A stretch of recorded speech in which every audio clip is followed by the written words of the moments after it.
I'm just going to introduce Carla Ramsay, who is the clerk at Hull College and who has been developing some work on Effective Governor Challenge. I understand she's going to invite questions from you at any point during the presentation, and we'll leave some time at the end for questions. So without further ado, over to Carla. Thank you very much. Good afternoon. I have been given the enviable post-lunch slot. I'm so delighted. But it is a privilege to be here, and there are a lot of you. I think the expectations have been raised somewhat by the title of the presentation. I shall endeavour to meet those expectations. I will put in the usual health warning. Actually, no, I won't. I'm actually going to try and help solve the problem of Effective Governor Challenge. I'm not going to try and duck away from it, because it is the question that every college governor I have met in the last 2 years have asked. So I shall give it a good go. I was asked by ELSIS to undertake some research to pull together tools and techniques of what might constitute Effective Governor Challenge. So these are ideas that may work for you, they may not work for you. They've come from colleges, they've come from outside of the college sector as well. These are just ideas. They are not all going to work for you. Hopefully some of them will. Hopefully the actual aim of it is to get you thinking about what Governor Challenge is and what question it is you're trying to answer, because you're all here for some reason. So that's what I'd like to begin with. What question is it you want this presentation to answer for you? Please spend 2 minutes writing it down.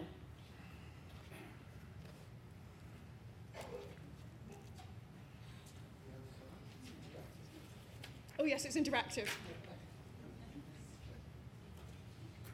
Post-lunch slot, and if not, I will just get up and down and start jumping up and down, and that would be a bad thing. There's a youth worker in me, as you can probably tell, that if you're not being interactive enough, I will make you stand up and do exercises. So let's not go that way, shall we? So yes, which question is it you would like this session to answer? And if I'm not answering it during this session, tell me, ask me, make me do it, or make yourselves do it as a group, because that's actually probably a better way of doing it. And as I say, that's the idea, is to actually give you some answers to that question. I might not give you the definitive answer, but hopefully through some Darren Brown trickery, by the end of this session, you'll have got some useful tools and techniques, and that's my aim. So, having contemplated the world of your governance and your role as a governor, or your role as a clerk, or your role as a principal, or your role as a supporter, or your role as an advisor, or your role as a consultant, I think that might have knocked everybody in the room. Your role as a principal, maybe. What is it what question is it about Governor Challenge? What really vexes you? What really gets to you? And let's see how we go. Are you sure about the governor role? That's a question I started with. When I was thinking about what is Effective Governor Challenge, I asked myself, well, why do governors feel they need to challenge? Why do we talk about Governor Challenge all the time? This is not the be-all and end-all. As you all know, particularly the clerks in the room, and I can see some, and I can see them reading this list and go, Carl, you've done this, and you've missed this, and you've not done that. Never mind. What this list is are some of the things that tell you as a governor what it is to be a governor. And it's a bit terrifying when you look at the whole list. There's an Education Act, there are joint audit codes of practice which are being updated and still haven't been published but have been out to consultation, and it'd be lovely to have them sometime soon. It has been affected by the Charities Act. The Ofsted requirements, that we've heard this morning and we'll hear this afternoon, are changing in the role that governance has in colleges. There was the AOC Foundation Code of Governance. There is the Corporate Governance Code that a lot of colleges use. There are not only principles of public life, there's a code of conduct, there's standing orders. Oh my gosh, there's so much that tells you what you are as a governor. How do you challenge when you've got all of this just to understand what you are as a governor? You have the Education Act. It's the de minimis. As far as I'm concerned as a clerk, it is the de minimis of if you don't have these things in place, you're not a college. And it tells you exactly what the governor role is at a very, very, very basic level. I know colleges and clerks and governors spend a lot of time doing a lot more than this, but this is the very basic. It is setting the vision and educational character. The first question I get asked is, what is educational character? I answer it by saying it's what you do as an organisation. Often it's what you don't do as an organisation. If you don't do HE, your educational character is likely to be FE. If you work for Hull College Group, which I have the absolute privilege of doing, we do everything apart from land-based work. So our educational character is to provide as much education as we can, as far as I can tell. You set the quality strategy. You appoint the chief executive and the clerk. You publish the arrangements for consultation with students and staff. That was a new requirement from the Education Act. Or rather, you are responsible for making sure that they are published. You don't actually physically publish them, which I think is a very bad drafting point. You act as guardians of the organisation's resources, including managing any proposals for a merger or dissolution, again in new power to colleges. And you maintain the college as a charity, as in you make sure it has charitable purposes. That is the very basic. So in amongst all that, that doesn't sound very exciting. There doesn't sound like much challenge in there. I think there is, actually.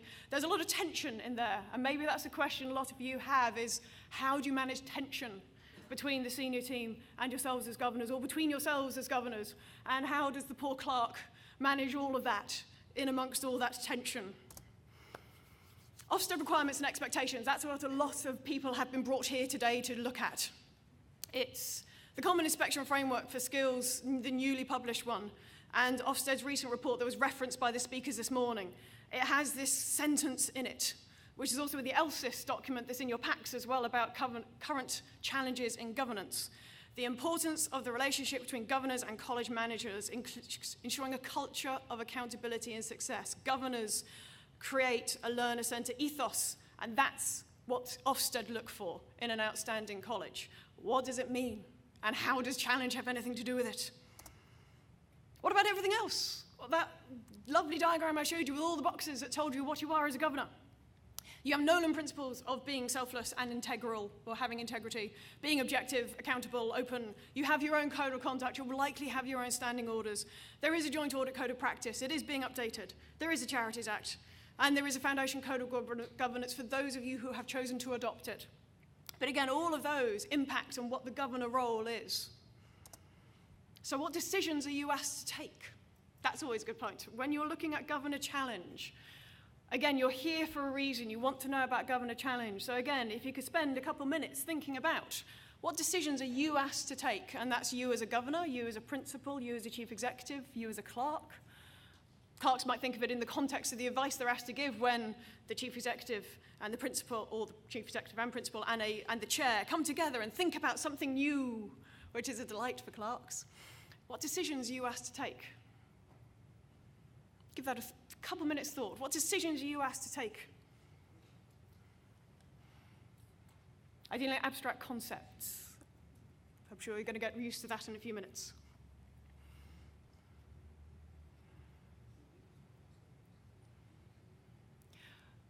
I can hear a few members in the room is maybe we're not asked to take any decisions. Now that's an interesting concept. Is that a challenge in and of itself? Are you actually asked to take any decisions as a governor, as a board, as a senior manager? You really hope you are asked to take some decisions as a senior manager.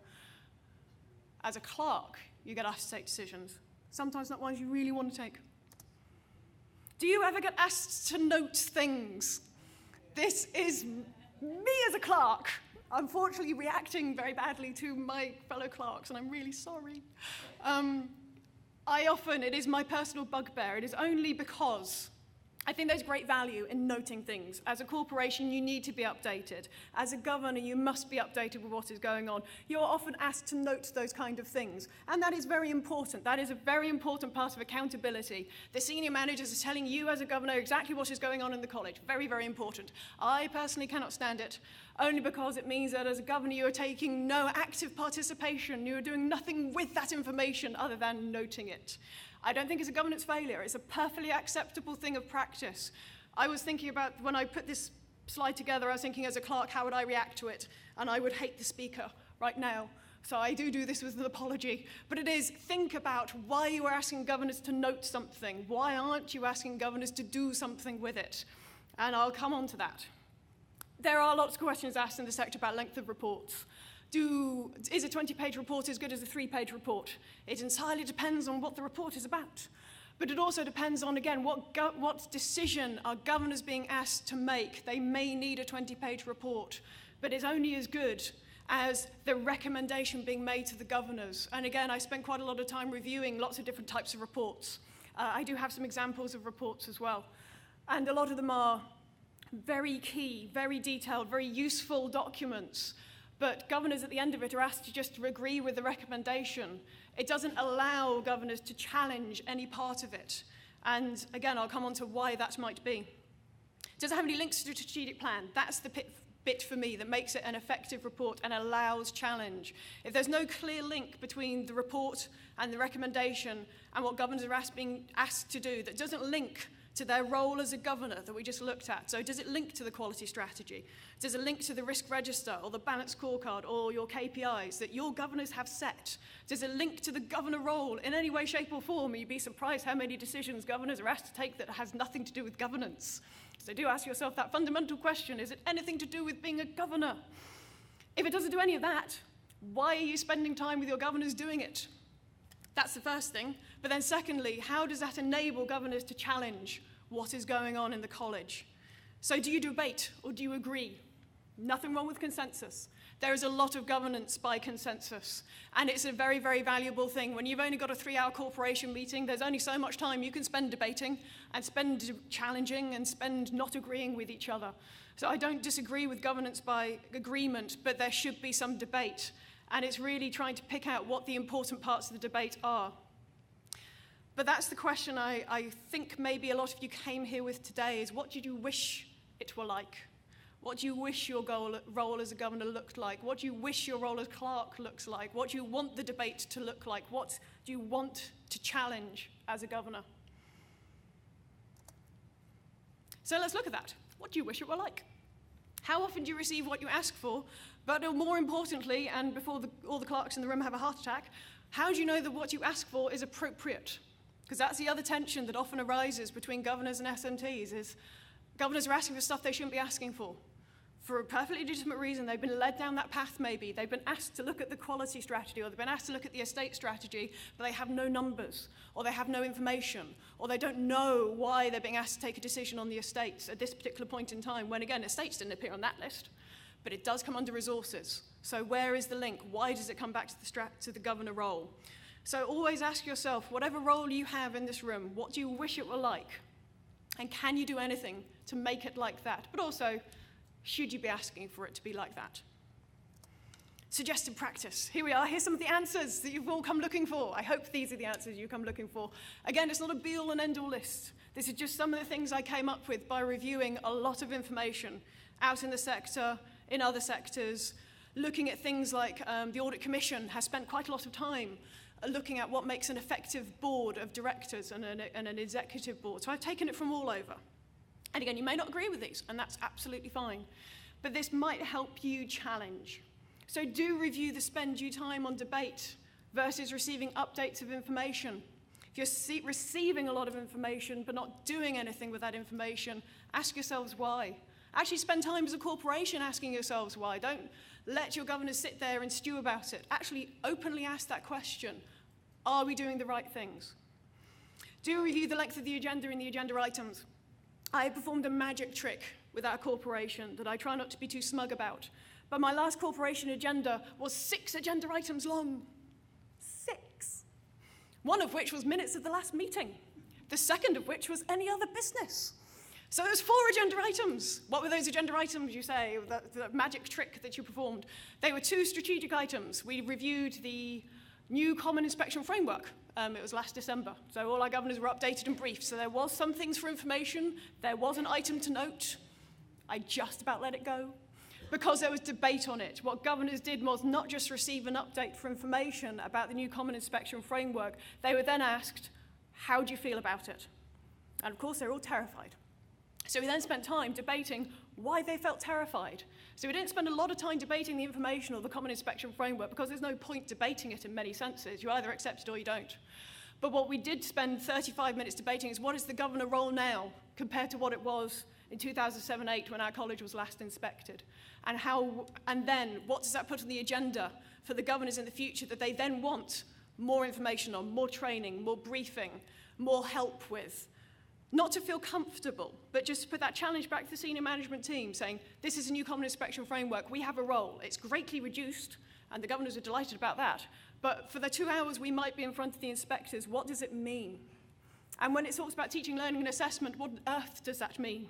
Because most of us here are accountants. What's the feedback I got? Yeah, 50% of our board are accountants, and they're brilliant. There's nothing wrong with that.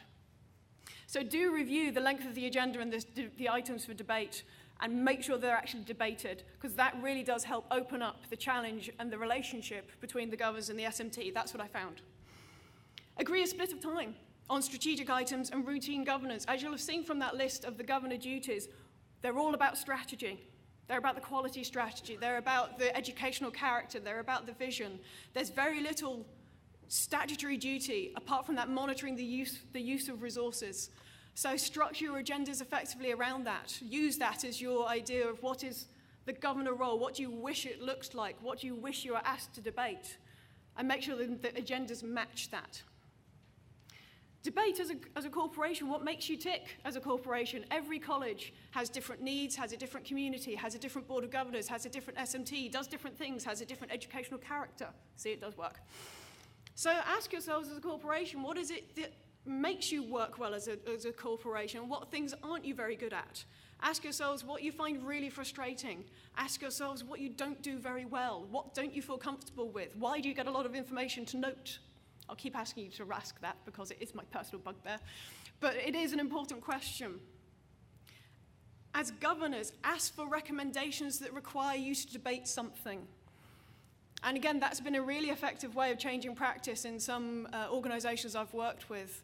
They no longer accept the idea that they're going to receive 1 hour's worth of information and then just receive it. They want a recommendation that they can debate.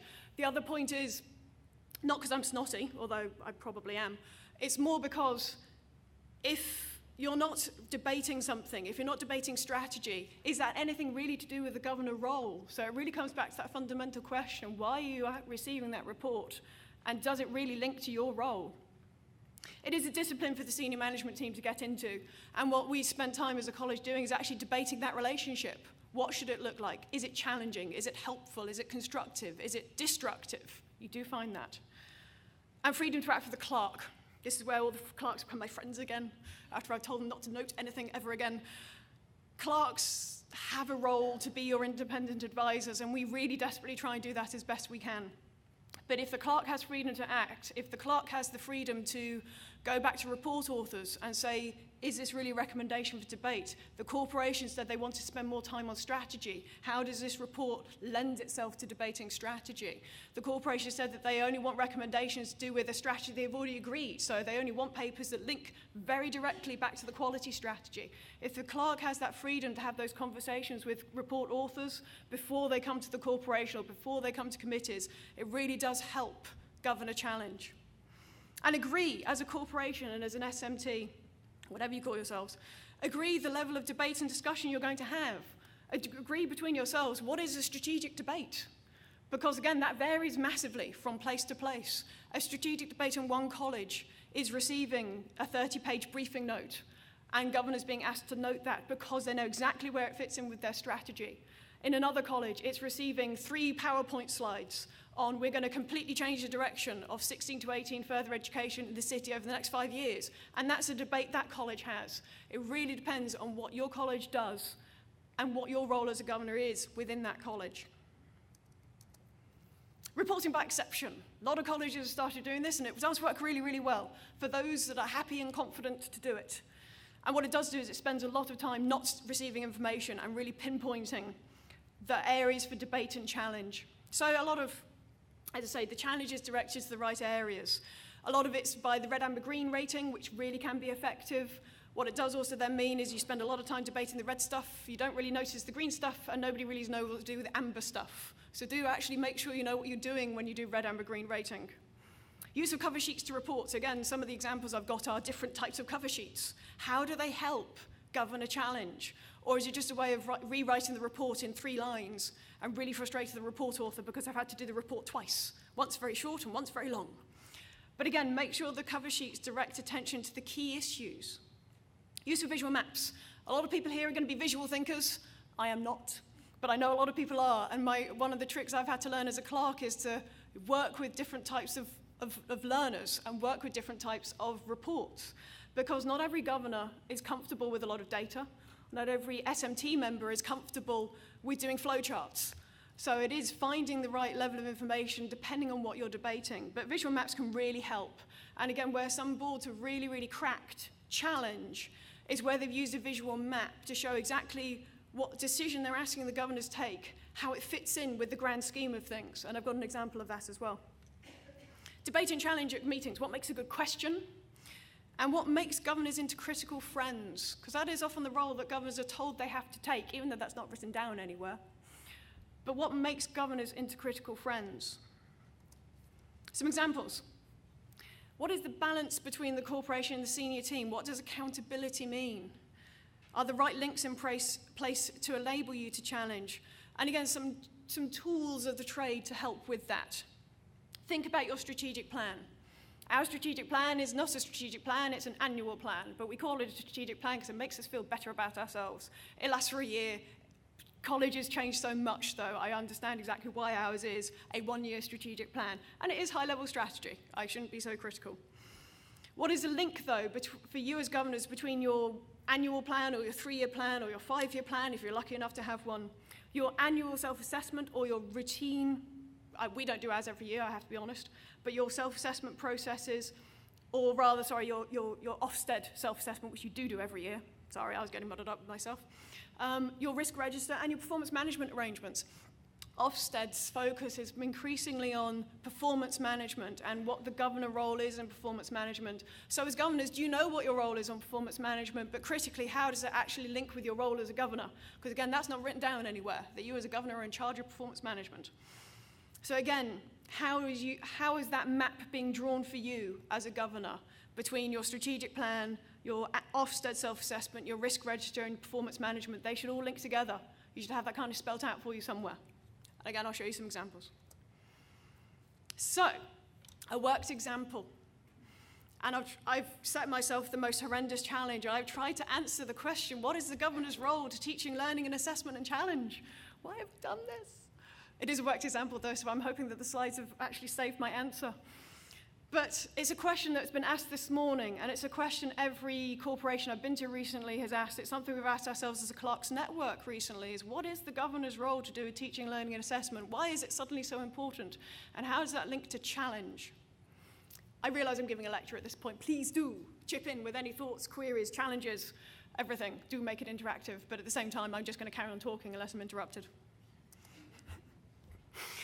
So think about what you've heard about the new Ofsted Common Instructional Framework. What have you heard from other colleges, other governors, clerks, what you've heard this morning? What has Ofsted said? We know what Ofsted has said. I put it in a slide earlier. But how does it relate to your corporation meetings? How can governors confidently challenge if it's not an area of expertise for them? And as I've just said, 50% of our board is accountants. It's nowhere near their area of expertise. But we needed those accountants. We're a ridiculously big college, and we have all the income streams you could possibly manage. So we need the accountants. But what also accountants are often very, very good at is data.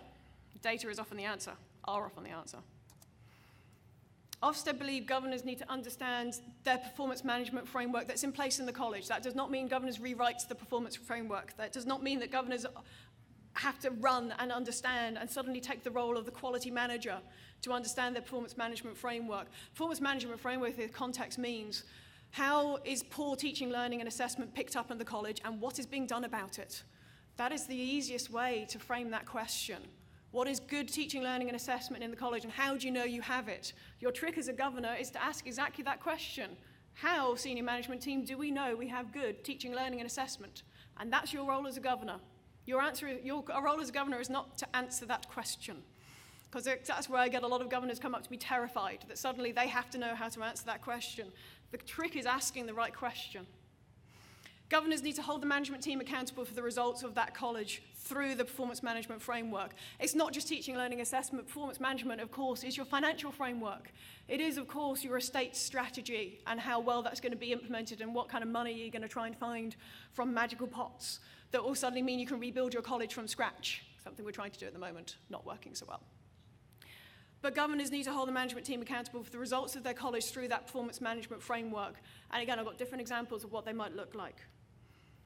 And governors need to hold the management team to account for improvement. And that is the thing that makes an outstanding college. It is not just governors asking the right question about what is teaching, learning, and assessment and how do we know we've got it, but it's how well are governors able to challenge for improvement? What is a realistic target? How do you get that information back so you know progress is being made? How do you know that progress is good enough?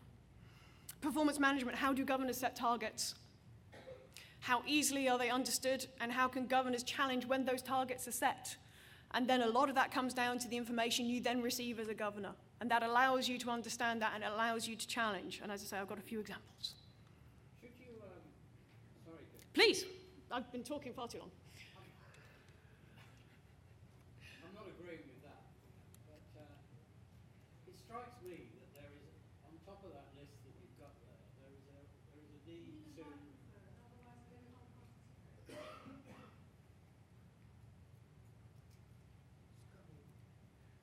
Bear with us a second.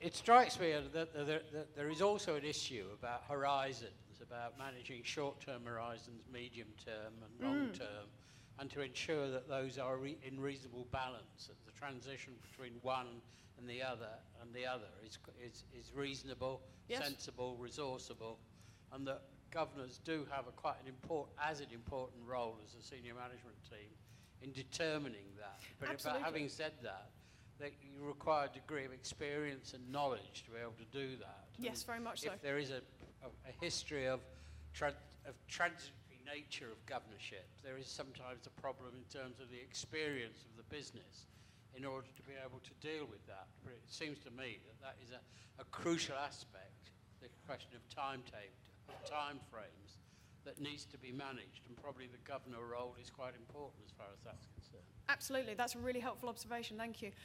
Before I carry on with my one-sided lecture, more comments, more things to throw into the pot, more questions you have, stuff I haven't really answered, or I've given you far too many questions, because that's generally what I do. Anything else at this stage? Yes?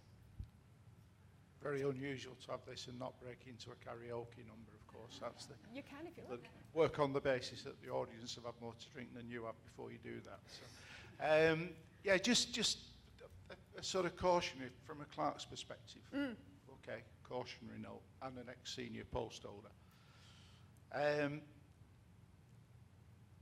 It's knowing what questions to ask without being operationally involved Absolutely. in the management of the college. Yes. And I just have a sense of a sort of health warning that some governors might leave here thinking they need to know more about the detail in the operational organisation to enable them to ask the questions, and I would hate to leave it on that note. Gosh, no, absolutely. That's a really helpful point to raise, thank you. And as I say, it comes back to that balance on your agendas often as what strategy and what questions you being asked versus what information. If you get started giving pools of information, you're completely correct. You're likely to start delving into the detail and not focusing on the strategy. So that's a really important point to note, absolutely. Yes? It's me. It's just, I've been a college governor for about 7 years, but I'm also a member of the police authority. Okay. And there's a difference between challenging and scrutiny. Yes, absolutely. And I would like your views on that, because I know how to scrutinise a police force Sure. without necessarily being a police officer. Absolutely. And I think you can scrutinise a college board without knowing a huge amount about education. But where do you see the difference? Is there a difference? I think there is, and it's a really important question to ask, because I think for me that's the difference. I'll move back here just because it feels more central. Is that balance between strategy and oversight of resources. And I think it is, you're right, it is part of the role, but they're done in different ways. Scrutiny is really important, and that is a critical part of the governor role. And I think you're absolutely correct. There's a team between you who'll have the knowledge and the skills to scrutinise whatever you're given. I think the difference with the governor role is that they also then have to set the long-term strategy for the college and what's called, and that educational character part of it. So for a lot of it, for me, it's not just the scrutiny of what's already happening and looking backwards, but it also, as our colleague pointed out, it's that horizon scanning and the looking forwards. And governors have to do both. And I think they are separate sets of skills, and that can be really difficult to put into a board when you might have gone down from 20 governors to 10 governors or 5 governors even. I don't know if any college has actually done that, but I know colleges are looking at it because they've been encouraged to go down that route. To become more like non-executive directors, because that's exactly what non-executive directors do. And I think it is that balance between that retrospective look that is vitally important, that also doesn't get into too much detail as well, and doesn't get into operational detail, but then is that, and for me, the reports that crack it are the ones that are retrospective and say this is what has happened and open it up for challenge. And then the ones that also say, and this affects our 3-year strategy because. And it is giving you the information as governors on impact. And for me, that's the most critically important thing that's made the difference between success and not, is governors being asked to comment on impact. And we have an example in my college. We have a large adult apprentice contract, which we subcontract out nationally, because we do see ourselves, well, we are, and we see ourselves as a high quality provider ourselves. So we subcontract out a lot of that contract volume.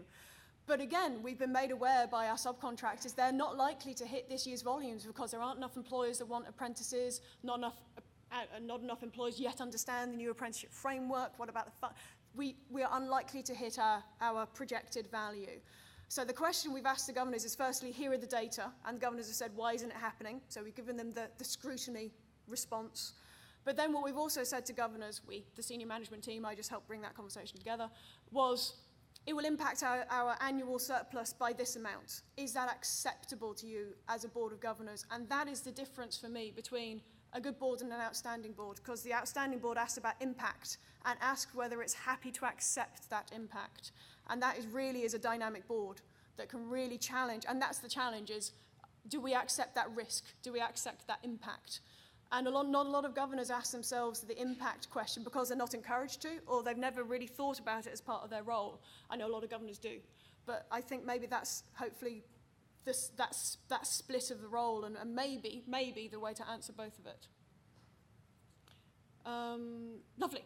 Sorry, any other questions before I move on? Yes.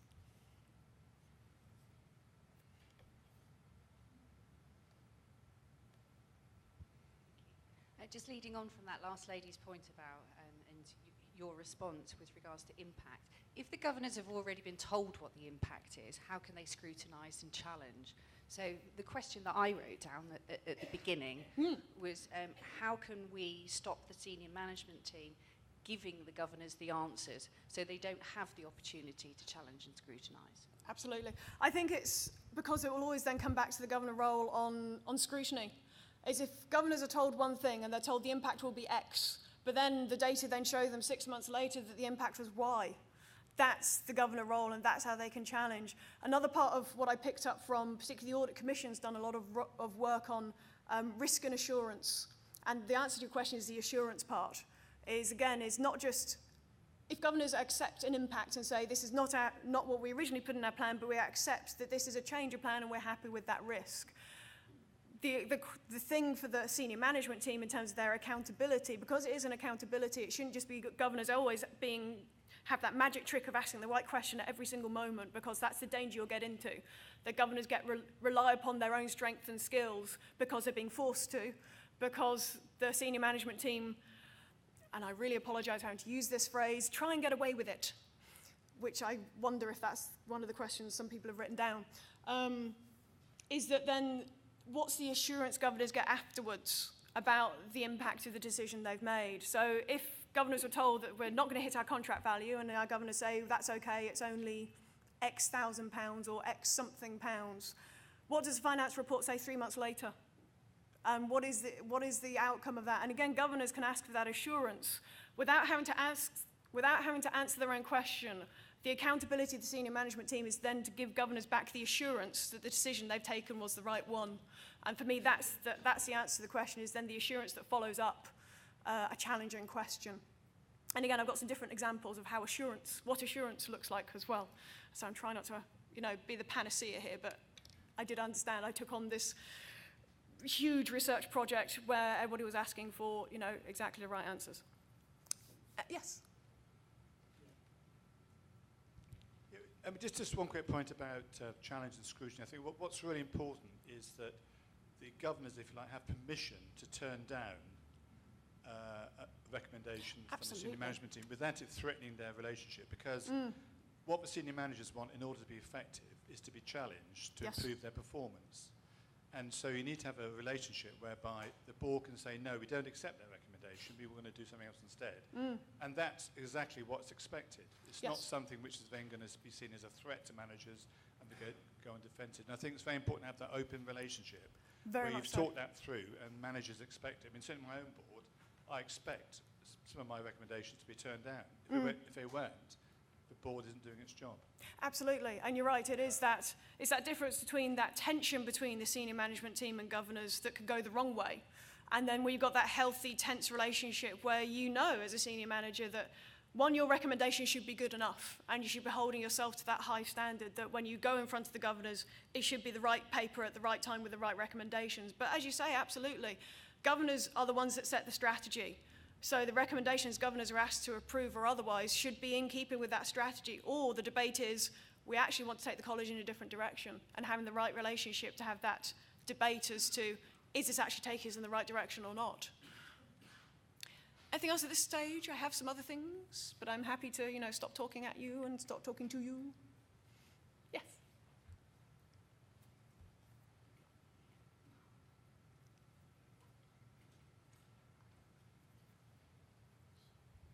Yes, Lance Allen from Worthing College.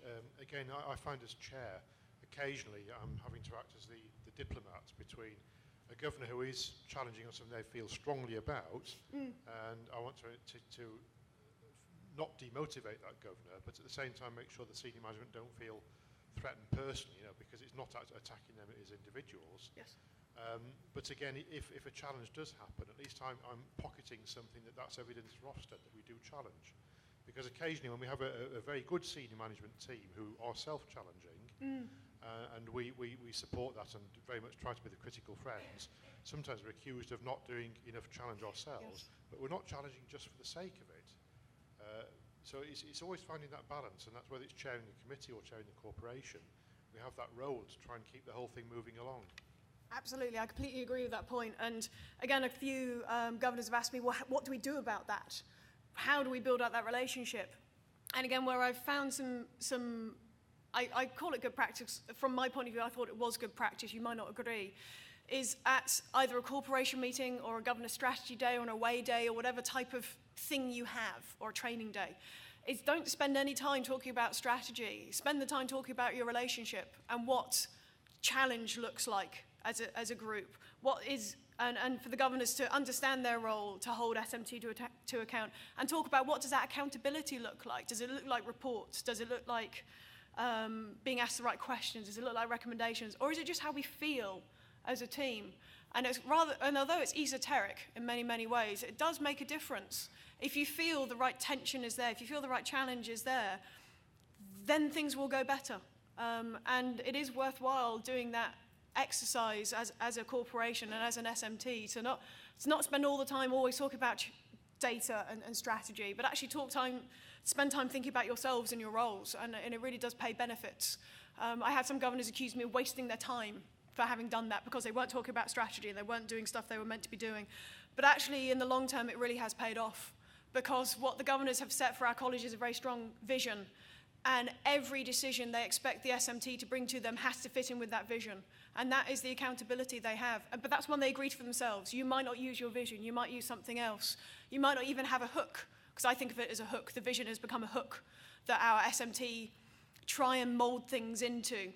And picking up on another colleague's point is then that's the difficulty, that SMT make it look like it's part of the vision, and therefore the governors will agree to it.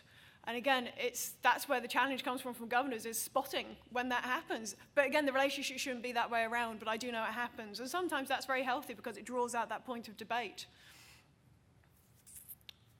Thank you. Anything else at this point? So I do have some examples to show you, which you may absolutely love, you may absolutely not agree with, but it is always useful to have examples, I think. Some other issues I've picked up through this research. What about performance issues amongst the governors themselves? That is a horrible situation when you come across it, but it sometimes happens. Either governors aren't turning up, or an individual governor isn't turning up, or an individual governor is turning up and monopolizing things, or an individual governor is turning up and asking lots of operational questions, or the chair doesn't have the time or the energy to deal with an issue. These things do happen. And again, and when I encouraged corporations to spend time thinking about their relationship with their SMT and what accountability looks like, I would also ask governors to think about what accountability amongst themselves looks like. Ask governors to set their own standards of attendance, of participation. And I attended a useful session earlier today. I don't know if Sheila Selwood is with us or she's doing her own session again, and her colleague as well. There is a lot of information emerging in the sector about chair appraisal, governor self-assessment. I would encourage you to look at that because it can head off some of these issues before they start, or give you the tools you need to deal with them when they do arise. What about the quiet ones? There are some governors who turn up, who don't say much, but you know they're really good governors. And I spend my time as clerk saying they are a really good governor. I know they're a really good governor because they do ask the right questions, but maybe just not in front of 20 other governors. So how do you look at the impact of all your governors, particularly the ones that either can't talk or won't talk, or you've got a governor that won't let anybody get a word in edgeways? Not talking about my own board there. Is the answer always more training? That's a question I get asked by my governors a lot. Why can't we have more training? We need more training in being challenging. We need more training. No, it takes a lot of your time. Do you really need training, or do you just need to ask the right questions? Training might be the answer. But again, it takes a lot of your time, and a lot of governors get frustrated because they don't get enough training in the right areas. So set your own training patterns, set your own training program, and challenge might be part of that. Your relationship might be another part of that. And then as a governor, you'll get loads more things thrown at you. You have a role on student voice. You have a role on staff feedback, apparently. You have a role on community views. What do you do with all of those? Fit them all into your strategic plan. Collective responsibility is the answer. As governors, as you know, you are collectively responsible for the decisions you take as a corporation and in your committees, whether you agree with them or not. That is the answer. That if you set a strategy as a team, if you set something with your senior management team that you tell them they have to go off and deliver and be accountable to you for and give you the assurance that it is working, the answer is that collective responsibility you have. And you can live by it, and unfortunately as a board of governors you can die by it, because you can choose to dissolve yourselves now if you really fancied it, if you didn't like doing it anymore. Not actually the answer. But that's what you do, what you can do, as I picked up from other colleges. That's what you can do about the quiet ones. That's what you can do. Instead of having more training, it's actually spending your time doing quality stuff together. But again, remind yourselves it is your collective responsibility. No one governor has to be the genius to do with finance and performance and staff voice, and you're collectively responsible for that. So you will recognize that you'll have finance governors, you'll have business governors, you'll have ones that are really good at student voice, you'll have ones that are really good at staff voice. And it's the way you bring that all together. You do not have to be an expert in everything, although I know a lot of governors will try, and there's nothing wrong with that. Sorry, yes. Hello. I will give some examples as well, because I know you're dying for the examples. Just really a question. Please. Your thoughts on an issue where a staff governor may be unwilling to accept collective responsibility for a decision made by the board. A purely hypothetical example, you understand. Indeed. What does one do about that? The same code of conduct, the same standards apply to the staff governor as they do to every other governor. And I would spend time reminding all the governors of their collective responsibility, but also spending time with that governor to reflect on that. I know that there have been colleges that have recently and in the past have to deal with the removal of a governor because of exactly this issue, that they don't accept their collective responsibility. But the hypothetical example of a staff governor means that that person still is in the organisation and can then spend a lot of time not really supporting the reputation of their governors or what they do. That then potentially becomes a disciplinary issue, which is not comfortable and is not easy to deal with, but that is the route that you would have available to you. As heavy-handed as that sounds, it is a potential end point. There are sources of useful information, thank goodness. It is not just me spending my entire time telling you lots more questions, which I'm sure is not what you really anticipated. How colleges improve by Ofsted is a useful report because it tells you what Ofsted is looking for. You may not agree with it. As a board, you don't have to do all of it. And I certainly wouldn't encourage you to do that because it will take you in completely different directions that you weren't expecting to. What Ofsted doesn't spend much time reflecting on is that governors have other duties other than teaching, learning and assessment. And as a clerk, that is what I spend a lot of my time doing, is finding that balance between teaching, learning, assessment, finance, estates, quality, learner voice, staff voice, make sure it all fits somewhere in the governance structure. And that's the other thing, is where does it all fit in the governance structure is always a good question to ask yourselves at an away day. ELSIS, this report is in your pack, and I found it really, really good. It's just so concise, and it covers a lot of the questions I've asked here. And again, it's a really useful thing for you to perhaps look at as a corporation or again at a governor strategy day, is ask yourselves those questions in that report and see where you get to as a corporation. The bits that you don't do and maybe the things you need to work on as a corporation, they really will help improve your levels of challenge between yourselves. There is a report of college senior staff and their contribution to college governance, I believe was Ron Hill's report, that he spent time doing a questionnaire amongst college senior staff and picking up the question from our colleague earlier was, what is the contribution senior staff make to governance? Because a lot of senior staff spend a lot of time writing reports for governance, but don't get any feedback on those, or then get their recommendations rejected and don't really know what to do about it, or are never given any guidance or steer from the governors as to what report they do need, or what indicators or what KPIs or what information would be useful. So that report just highlights there is a gap. It's often assumed that a senior manager will automatically know exactly what governors want, and this report helps highlight some of the areas that perhaps you haven't thought about and could spend time doing. The Audit Commission, Taking It on Trust, is a report from about 5 years ago.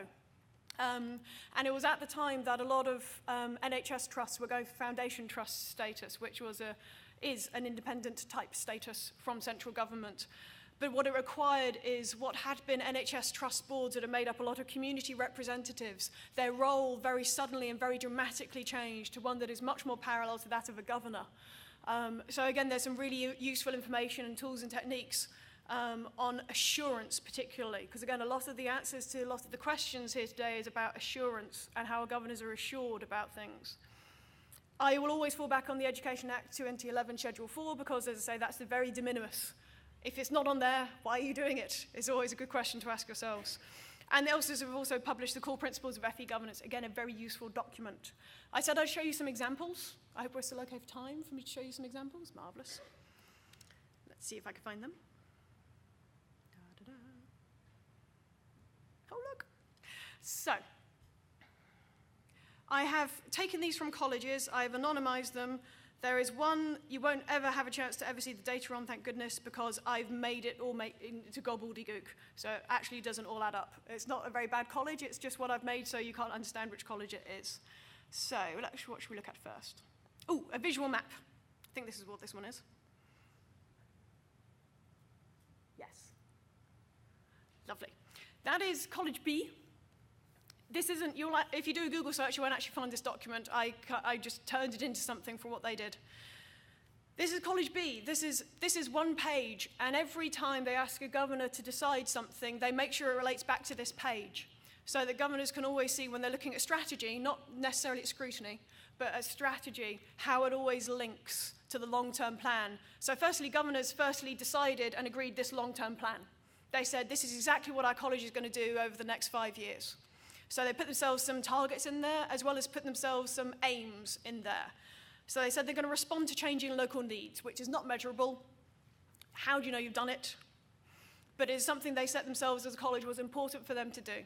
They said they'd deliver 10% growth in current apprenticeship delivery based on, it was written in 2012, so that would have been their baseline year. They will increase links with local employers, again, a bit esoteric, but one that they'll need to figure out how to measure somehow. So they said that they're a further education college, and this is what further education college from now to 2016 will look like.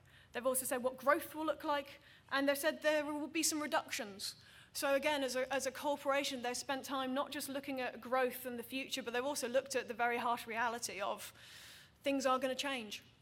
And as a college, they've agreed how to respond to it. So this college has taken a long-term view. And as I say, they use this as a visual map to relate every decision the governors are asked to decide on back to this map. And again, it helps governors challenge How does it fit into this plan? What element is it going to deliver? What is it going to help us do more of or do better of? How is it going to help us improve? Governors have immediately got this map to relate things back to, and I thought that was an area of good practice that you might want to consider for yourselves. Oh, just to let you know, after this conference today, I will be writing these slides up into actually a proper research paper. I will be referencing it as well, because the references aren't on the slides, and I apologize for that. And I will be publishing these mock examples from other colleges as well. So you'll have it will be published as a pack. So don't worry about not having copies today. What else do we have? We have a cover sheet. And I know full well from many college colleagues, you already do exactly this. But this one came from the NHS, which I found a useful example because it shows that we're not alone, which is nice. But also, this particular NHS trust, it's a £440 million NHS trust, so it's far above and beyond any size college that I know of. And this is how they, as a board of directors and non-executive directors, so not governors, but execs and non-execs, make sure that the information they are receiving really meets their requirements first and foremost. So they have gone for the usual date, time, type of report, who wrote it, all that sort of stuff. They've gone for type of report, which I thought was interesting. They have concept papers as a board, kind of long-term plans, what do we want to do about this? They have plans, they make sure that either the reports are either contain strategic options, that they're part of a business case, they have something to do with performance, or they are for information, which made my heart sink, or they have something to do with review. So again, there's a very clear purpose for the type of report, and even that is a really good trick to get into. It then has a section of recommendations, and then it has a key purpose. Brilliant. What is it for? Is it to make a decision? Is it for information? Is it about approval? Is it about assurance? Is it discussion? Is it delegation? And again, what they do, and again, a lot of colleges do this, they make sure the report links to at least one of their strategic objectives, and they have to tick which one it meets. Also, because it's an NHS trust, it links to potentially their Care Quality Commission regulations. They have an assurance framework, which not every college does, and I wouldn't encourage you to go down that route if you really don't want to. Or you could replace that with risk register. Is it linked to a particular risk on your risk register? And have you need to take any legal advice? Where has it been to? Again, this particular trust spent a lot of time looking at its committee structure and said, well, if it's been to a committee already, does it need to come to the board? And I know from talking to the clerk equivalent at this trust, there are some things that will have to be escalated. But again, it makes it really clear what has already been discussed, so governors don't have to repeat themselves lots and lots of times. And an executive summary, which they say the report authors hate that bit because they say, well, if I've written a 20-page report, I need the governors to read the 20-page report. I don't need them to read the 2 paragraphs I've written at the front. But it can be a very helpful view. I'll give you one more example. A scorecard. That's always good fun.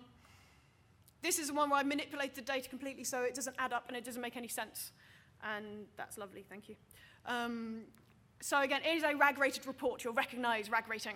Don't read too much into the KPIs or any of the data or any of the things because I have utterly changed them, so you cannot identify which college it is.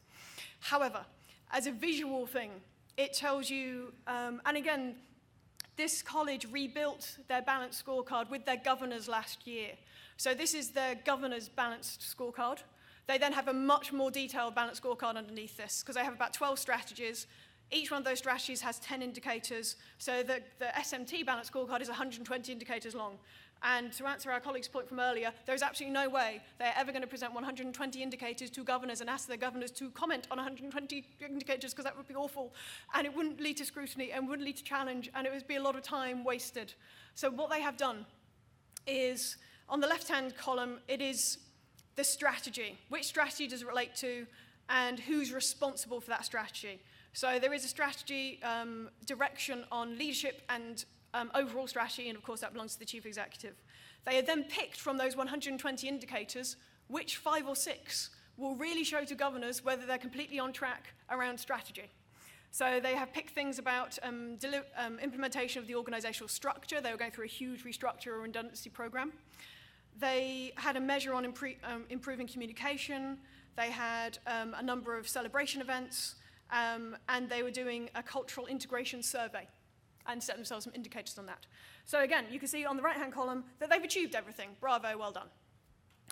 And what it also links to on the very right-hand side is the risk register for the college as well. So governors immediately can see that which indicators link to a risk on the risk register, and then the audit committee or the individual committee charged with making sure the risk register is regularly updated can then see that those risks are actually being effectively managed. But also, as I say, it's that impact on the overall strategic plan. It's all there at a glance. So the questions that the governors have started asking at this particular college is, there's some, for example, there are some orange indicators because they haven't just done that piece of work. That's not a very good example. Okay, moving down a bit. They've got a property strategy, and there's one orange indicator. There is an amber indicator. It was expected that the space functionality, or this potential space functionality that was rated suitable, would be at the sector median, which is 53%, and they're only at 40%. The question the governors have asked themselves is not why is it, well, they have asked themselves the question, why is it 40% and not at 53%? Because that is a regular scrutiny role. But again, it kind of risks going into that area of operational management. It might just be, that's just the way it is. We have a really old estate, and 40% of it is usable, might be the answer. The question governors have asked themselves now is, well, firstly, what is that risk on the risk register? But secondly, what impact does that have on the college's strategy? Does it mean by 2016, we are going to have a crumbling estate that's absolutely not fit for purpose? That is the question the governors have asked, rather than, why is it only 40% and not 53%? That is a difference for me between challenge and scrutiny and effective challenge, because governors have asked the question, what effects is it going to have, and how is it linked to our strategy, rather than, well, why is it that this, not that? And that's the kind of practice I've picked up from really effective colleges and NHS trusts, I have to say. And again, that's why this scorecard is so helpful and powerful. It is everything in one place. They are the KPIs that governors set with the senior management team, and it means it can also be split out. So all these ones about the property strategy, which is this band that's currently at the top of the screen, they all go to the finance committee. So the finance committee can ask those detailed questions, and the corporation doesn't have to spend any time doing it, because they can gain assurance that there's a committee that's already done it for them. In fact, the director of finance appears on here about a third of the time, so poor chap. There's some marketing KPIs, and again, one asks oneself, what is the governor's role in marketing?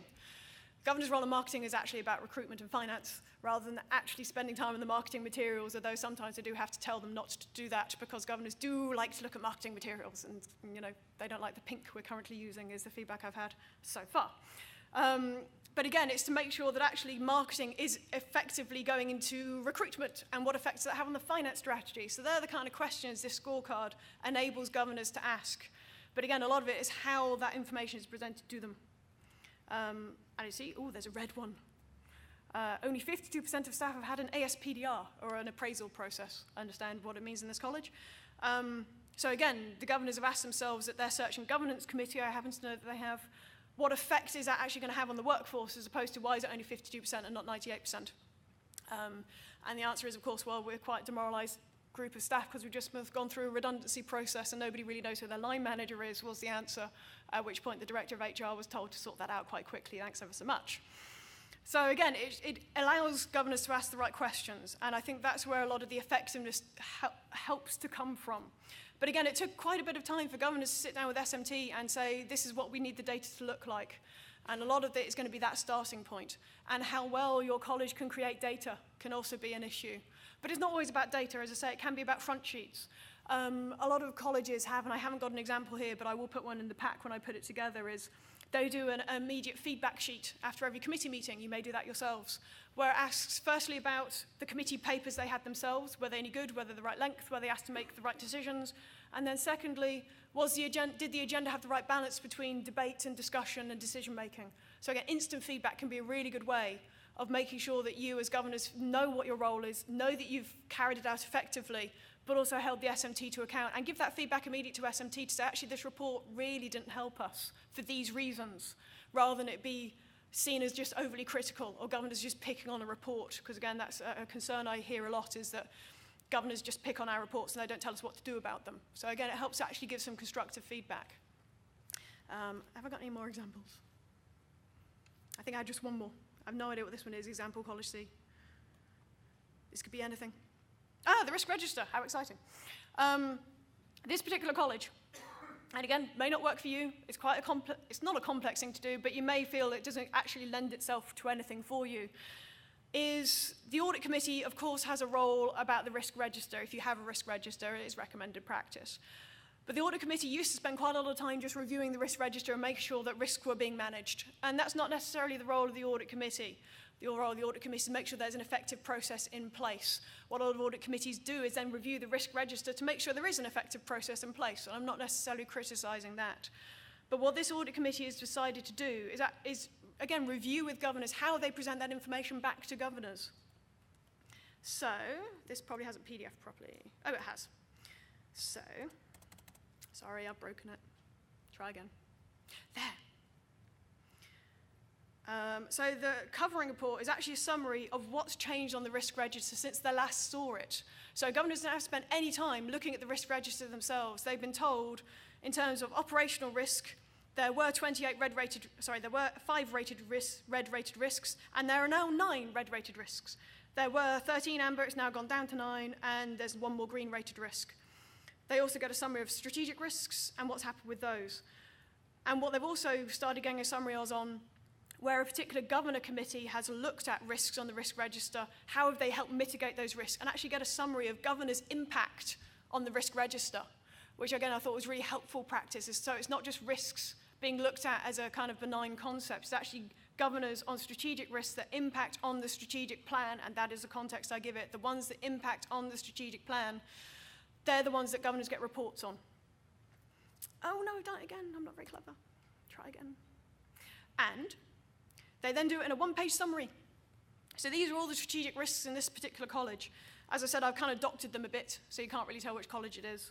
And your risk register will look something different to this. I'm not going to say yours need to look like this, but what I am saying is they do a 1-page summary on strategic risks. So again, attention is immediately drawn to the fact there's only 1 red-rated risk for this college. And that's actually a very assuring picture to give to governors. But what is that 1 red-rated risk and what is being done about it is then the scrutiny question governors are able to ask because of that summary. Worryingly for this college, it's the Ofsted inspection regime. One very quick point. Please. We need to look at the green risks and make sure they are correct. Because with the eyes drawn to the 1 red risk, so are the other ones correctly rated? We must be on our guard. Absolutely. And I think that's what this college has tried to do as well, because they don't just give the 1-page summary. What they also have done is summarise what's moved since the last time. So it helps pick up, this particular audit committee spends a lot of time looking at the amber risks because they say for months and months and months, nothing happens with these amber risks. So they're actually more concerned, are they actually red-rated risks now and we're just not spotting it? So again, it allows governors to ask exactly that question as to what is the process for updating it, which is the audit committee's role to make sure that process is, 1, exists and 2, is actually being carried out. So again, as I say, it's the way the data are presented to governors that allows them to ask the right questions and, as I say, not to have their attention just drawn unnecessarily to the 1 red-rated risk on the report. Yes? Oh, sorry, there are microphones on the way. Right. On the risks, there's also an issue about risk appetite. Yes, absolutely. Because just to have a green risk is fine, but it might be that you actually say, I want it to be amber because we're going to be chancing something. So obviously the governors would be there to push the envelope and say, what is the risk appetite? Very much so. Yeah, so it's not just not just a scrutiny issue in this case, it is a challenge. It is, and again, I think where colleges use their risk register in exactly that context are the ones that then use their risk register to talk about risk appetite, but also say that we've got 5 red-rated risks, but they're all perfectly acceptable. And you're exactly right, is what questions are being asked about it, and not actually what are the data themselves. I think where a lot of corporations perhaps get caught up is they spend a lot of time talking about the data and not actually any time talking about the impact of the data. And I think that's exactly the right question to ask, and that is what challenge looks like. How are we doing for time? Oh, we've got 5 minutes, so I will take many questions. I think some hands are up or over here. Am I right? Would they got anything? No? Okay. Questions, comments, queries, challenges, things you want me to show you again because I took them away very, very quickly. Yes? Probably because we didn't get to it, but I was just interested to see with the... Oh, we've got a microphone on the way, sorry. I know. Got the words to my karaoke song. Oh. Okay. We probably didn't get to it, but when we were looking at the balanced scorecard, we hadn't got to the learner experience yet. Oh, fair enough, yes. Let's see if they do it. I'm sure it's not in any order of importance, but one normally sort of starts losing interest as you start moving down a document. So I'll just be interested in your view on how that's formatted. Absolutely. And again, I think this is where colleges really vary from having looked at different practice in different colleges. For example, on this particular balance scorecard, let's see if it is even there. You never know. Yeah, as I understand it, this particular college uses the EFQM framework, which means they have a lot of enabling strategies, as they call them. So they have staff results, community results, customer results, marketing, and a few others. And again, this, as I say, this college in particular designed which ones the governors felt were important to themselves. And again, I think that's exactly where the challenge should sit, in that if customer results, as they call it, aren't on here, are the governors doing the right thing? And I think that's a question that clerks in particular can really be helpful with, is making sure the governors are debating the right things, and they aren't actually, because if they spend a lot of time designing stuff for themselves, chances are they might miss out something they're meant to be doing. And I think that's where you really need to give your clerk that role to help advise the board on, that's brilliant, you've got indicators on finance, you know exactly where you're going long term, you know exactly what you're doing for teaching, learning, and assessment. What about your role on staff voice and learner voice, or customer results, or the role in the community, which again, a lot of colleges have perhaps moved away from until that suddenly became the focus of the Sharp report and Ofsted and lots of other things again. So I think you'll never stop asking yourselves those questions, but you're right, absolutely, governors need to be aware that they could miss something out completely inadvertently if they spend a lot of time navel gazing, which I'm advising you to do somehow.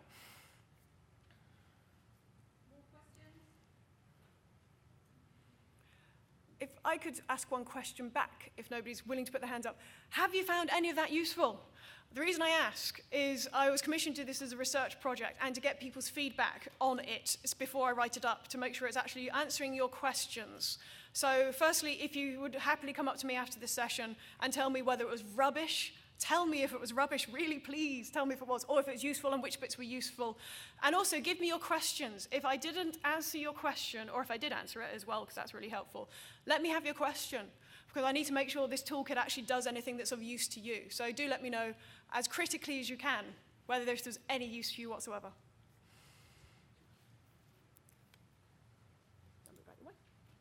Thank you very much, Carla. I'm sure we've all been energised by that presentation, and as that's woken us up no end, and it's left us with lots of interesting thoughts, and I'm sure you'll get back to Carla with your views. So can we just say thank you very much?